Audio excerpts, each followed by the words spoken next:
욥기 4장부터 5장 7절까지 가혹하게 욥을 정죄하며 욥이 아무리 부르짖어도 그에게 응답할 사람은 하나도 없을 것이라고 잔인하게 공격하던 엘리바스가 본문 8절에 이르러서는 놀랍게도 방향을 바꿔서 서서히 신앙의 균형을 찾아가기 시작합니다.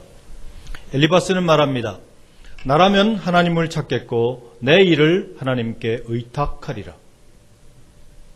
이는 물론 자기 같으면 망하지도 않겠지만 그래도 혹시 망하게 된다면 하나님을 찾고 자기 일을 하나님께 의탁하겠다는 것입니다. 엘리바스는 인생의 모든 해답이 하나님 안에 있다고 말합니다. 엘리바스는 욥이 하나님과 쟁변하려 하는 것이 얼마나 어리석은 것인가를 깨닫도록 촉구하고 있습니다. 이어서 엘리바스는 말합니다. 하나님은 헤아릴 수 없이 큰 일을 행하시며 기이한 일을 셀 수 없이 행하시나니. 그렇습니다. 하나님은 헤아릴 수 없이 큰 일을 행하시며 기이한 일을 셀 수 없이 행하십니다. 주께 피하는 자를 그의 오른손으로 구원하시며 주의 기이한 인자로 그를 덮으십니다. 시편 기자는 외칩니다. 여호와의 인자하심과 인생에게 행하신 기이한 일을 인하여 그를 찬송할지로다. 하나님은 비를 땅에 내리시고 물을 밭에 보내시며 낮은 자를 높이 드시고 애곡하는 자를 일으키사 구원에 이르게 하십니다. 비는 메마른 땅을 적시는 축복이기도 하지만 영적으로는 때를 따라 놓으시는 하나님의 은혜와 축복을 상징합니다. 이 같은 엘리바스의 주장은 매우 성경적입니다. 영혼을 쏟아붓는 기도로 사무엘을 얻고 난 후 한나는 이렇게 하나님을 찬양합니다. 여호와는 가난하게도 하시고 부하게도 하시며 낮추시기도 하시고 높이시기도 하시는도다. 가난한 자를 진토에서 일으키시며 빈궁한 자를 거름더미에서 올리사 귀족들과 함께 앉게 하시며 영광의 자리를 차지하게 하시는도다. 땅의 기둥들은 여호와의 것이라 여호와께서 세계를 그것들 위에 세우셨도다. 한나의 기도처럼 하나님은 가난한 자를 진토에서 일으키시며 빈궁하고 핍절한 자를 거름더미에서 들어올리셔서 귀족들과 같이 높이시고 영광의 위 존귀한 자리를 차지하게 하십니다. 여호와는 우리를 가난하게도 하시고 부하게도 하시며 낮추기도 하시고 높이기도 하십니다. 자녀들이 많다고 교만하여 우스대는 여인을 쇠약케 하시되 잉태하지 못해서 애곡하던 여인을 불쌍히 여기시사 자식을 7이나 주시는 전능하신 하나님, 사랑의 하나님, 은혜의 하나님이십니다. 예수를 잉태한 마리아는 한나의 기도를 그대로 이어받아 이렇게 하나님을 찬양합니다. 그의 팔로 힘을 보이사 마음의 생각이 교만한 자들을 흩으셨고 권세 있는 자를 그 위에서 내리치셨으며 비천한 자를 높이셨고 줄이는 자를 좋은 것으로 배불리셨으며 부자는 빈손으로 보내셨도다. 다윗은 하나님께서는 주를 의지하며 찾는 자들을 버리지 않으신다고 고백하며 찬양합니다. 여호와여, 주의 이름을 아는 자는 주를 의지하오리니 이는 주를 찾는 자들을 버리지 아니하심이니이다. 피 흘림을 신문하시는 이가 그들을 기억하시며 가난한 자의 부르짖음을 잊지 아니하시도다. 여호와께서 빈궁한 자의 기도를 돌아보시며 그들의 기도를 멸시하지 아니하셨도다. 가난한 자의 부르짖음을 잊지 아니하시고 애통하는 심령을 멸시치 않으시는 하나님. 여호와 하나님께서는 지극히 기이한 인자로 낮은 자를 높이 드시고 애곡하는 자를 일으켜 세우십니다. 야고보서는 하나님께서 교만한 자를 물리치시고 겸손한 자에게 은혜를 주신다고 가르칩니다. 놀랍게도 엘리바스는 야고보서의 가르침과 거의 비슷한 말을 하고 있습니다. 하나님은 교활한 자의 계교를 꺾으사 그들의 손이 성공하지 못하게 하시며, 즉 하나님께서는 교활한 자의 계교를 꺾으사 악이 성공치 못하도록 막으신다는 것입니다. 이 부분을 개역 성경은 이렇게 기록하고 있습니다. 하나님은 괴휼한 자의 계교를 파하사 그 손으로 하는 일을 이루지 못하게 하시며 간교한 자로 자기 괴율에 빠지게 하시며 사특한 자의 계교를 패하게 하시며. 엘리바스는 괴율한 자, 간교한 자, 사특한 자를 낮은 자, 애곡하는 자, 가난한 자와 날카롭게 대비하고 있습니다. 가난한 자는 하나님께서 구원하시지만 사특한 자들은 낮에도 캄캄하며 밝은 대낮에도 밤과 같이 더듬게 될 것이라고 말합니다. 성경은 악인들은 자신들이 스스로 만든 함정에 빠지게 될 것이라고 말합니다. 그들의 재앙은 자기 머리로 돌아가고 그들의 포악은 자기 정수리에 내리게 될 것이라고 말씀합니다. 그들은 스스로 웅덩이를 파고 자기 손으로 행한 일에 얽혀서 하나님의 심판을 자초합니다. 그러므로 진정한 희망은 하나님이 불쌍히 여기시는 가난한 자에게 있습니다. 하나님은 가난한 자를 강한 자의 칼과 그 입에서 또한 그들의 손에서 구출하여 주십니다. 하나님께서 가난한 자들을 진토에서 높이 드실 때 악행을 거듭하던 악인들은 스스로 입을 다물게 됩니다. 악한 자들은 하나님의 백성을 연단하는 도구에 불과합니다. 연단받는 자에게는 소망이 있지만 악한 자들에게는 소망이 없습니다. 세상에서는 성도들을 핍박하는 악한 자들이 주인공인 것처럼 보입니다. 그들은 그들의 사특한 계교와 간교한 괴율로 가난한 자를 핍박하며 그들의 힘을 자랑하고 마치 세상을 주름잡는 주인공인 것처럼 행세합니다. 그러나 하나님의 눈으로 보면 성도들이 주인공이고 악인들은 모두 패망할 자들입니다. 그들은 낮에도 어둠을 만나고 대낮에도 더듬기를 밤과 같이 하는 멸망의 선봉들입니다.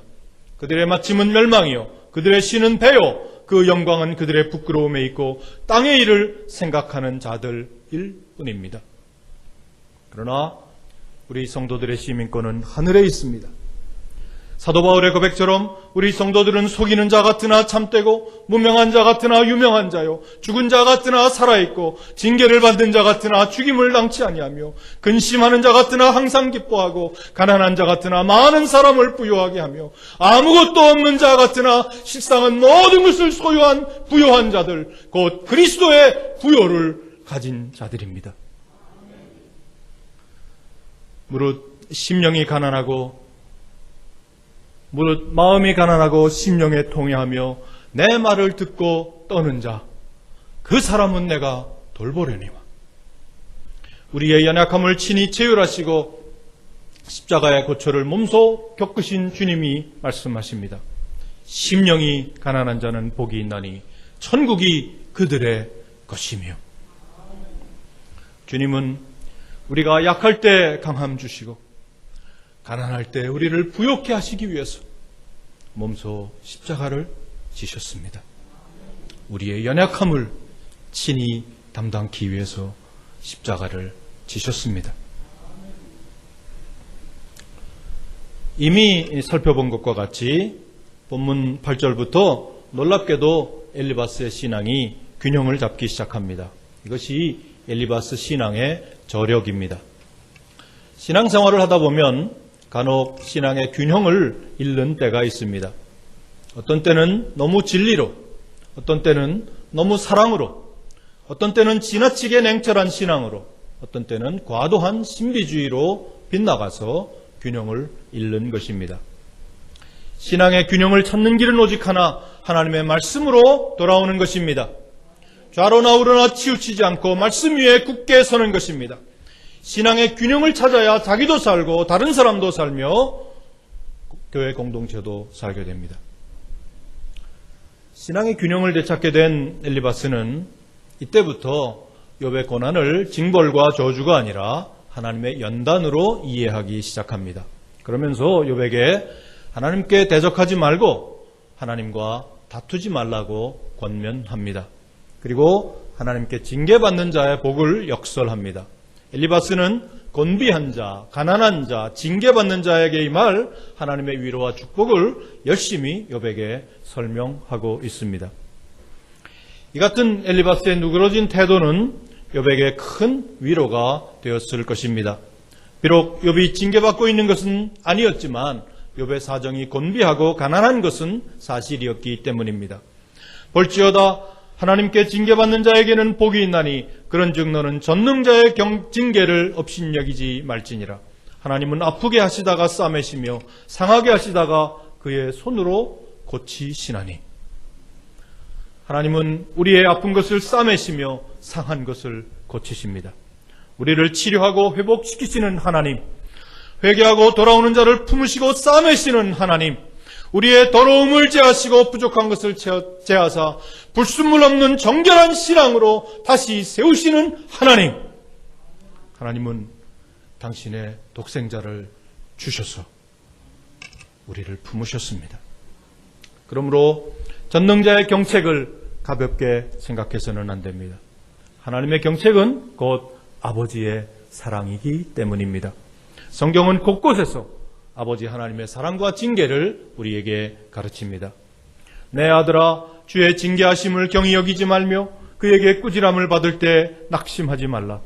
하나님이 아들과 같이 너희를 대우하시나니 어찌 아버지가 징계하지 않는 아들이 있으리요. 징계는 다 받는 것이오늘 너희에게 없으면 사생자요 친아들이 아니니라.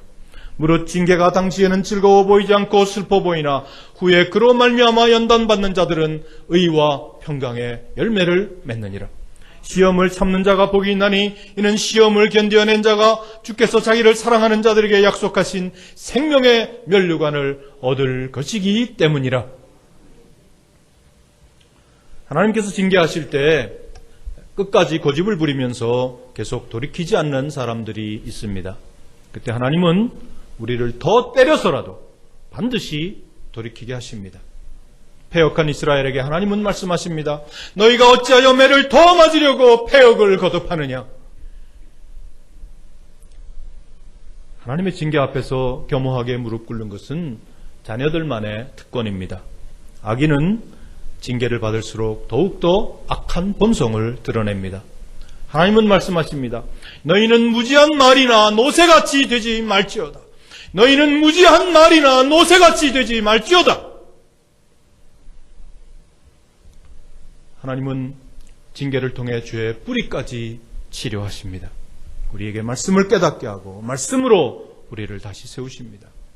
시편 기자는 고백합니다. 고난당하기 전에는 내가 그릇 행하였더니 이제는 주의 말씀을 지키나이다. 성도 여러분, 회개가 무엇입니까? 회개는 결단입니다. 행동으로 죄를 잘라버리는 것입니다. 성령께서 인도하심을 따라 육체의 소욕을 잘라버리는 것입니다. 너희는 성령을 따라 행하라. 그리하면 육체의 욕심을 이루지 아니하리라. 사도 바울은 하나님을 알되 끝내 돌이키지 않고 악을 행하는 자들을 하나님께서 심판날까지 그냥 내버려 두신다고 말합니다. 그러므로 하나님께서 그들을 마음의 정욕대로 더러움에 내버려 두사.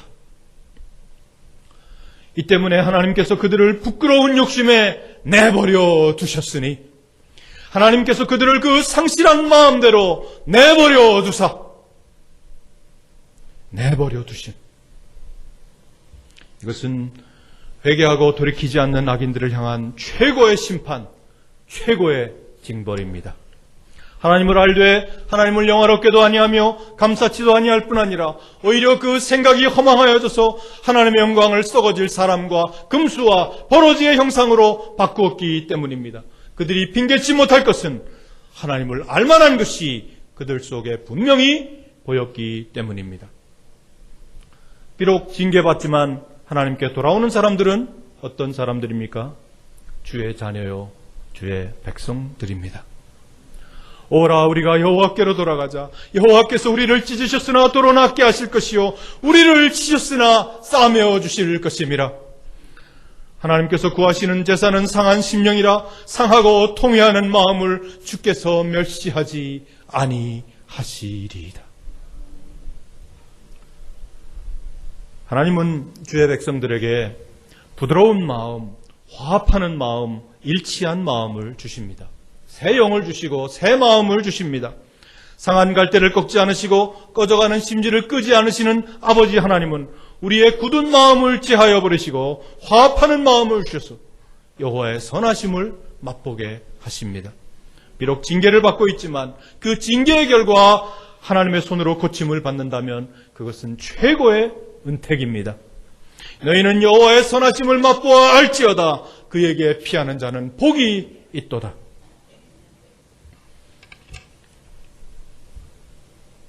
회개하고 돌이키는 자의 축복이 무엇입니까? 그것은 어떤 환난이라도 능히 뛰어넘어 승리케 하시는 것입니다.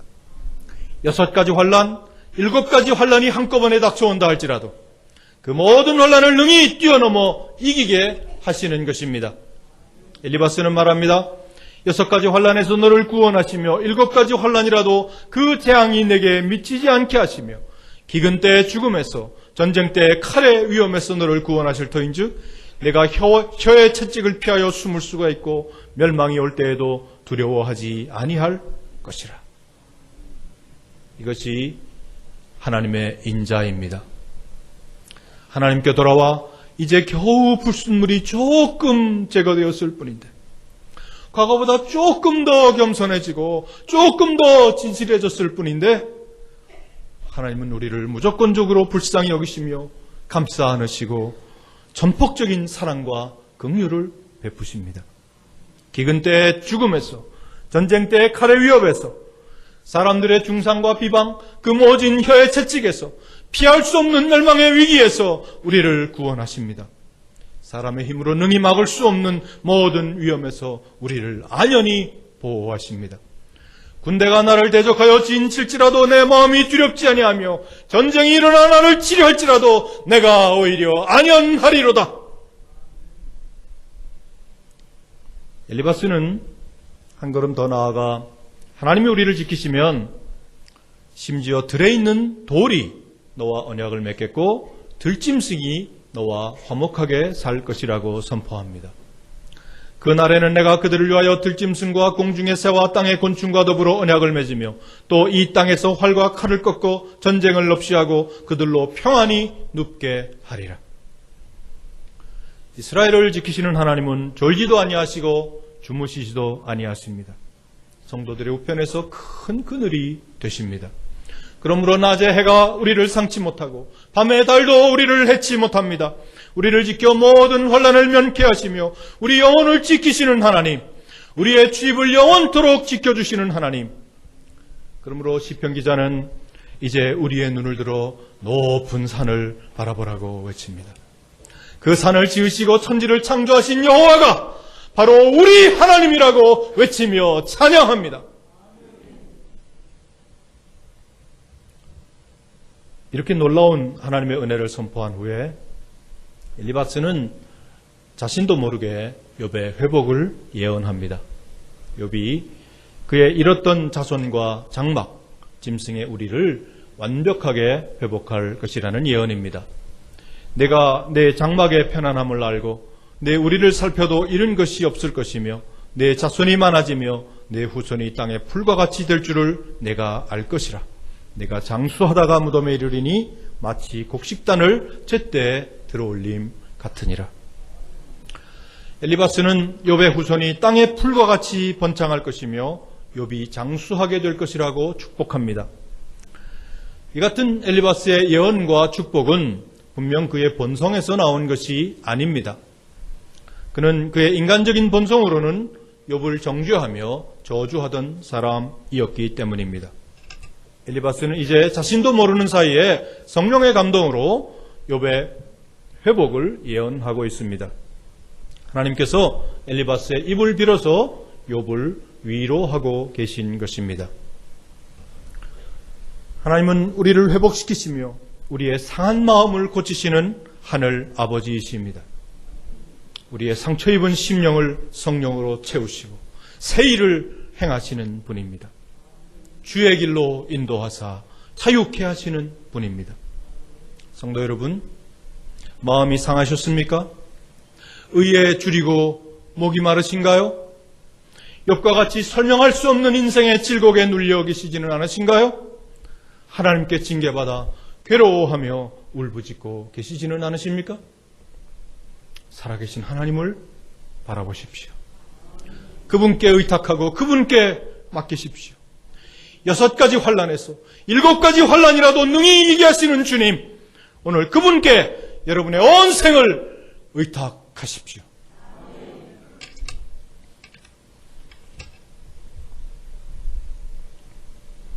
여섯 가지 환난에서 7가지 환난이라도 우리 성도들을 지키시며 능히 이기게 하시는 주님, 마음이 상한 자를 고치시는 주님, 오늘 우리 연약한 심령들을 주의 길로 인도하사 자유케 하옵소서.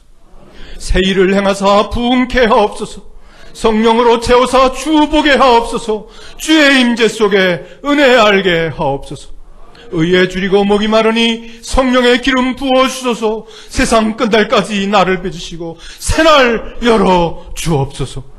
존귀하신 그리스도 예수의 이름으로 기도드립니다. 아멘.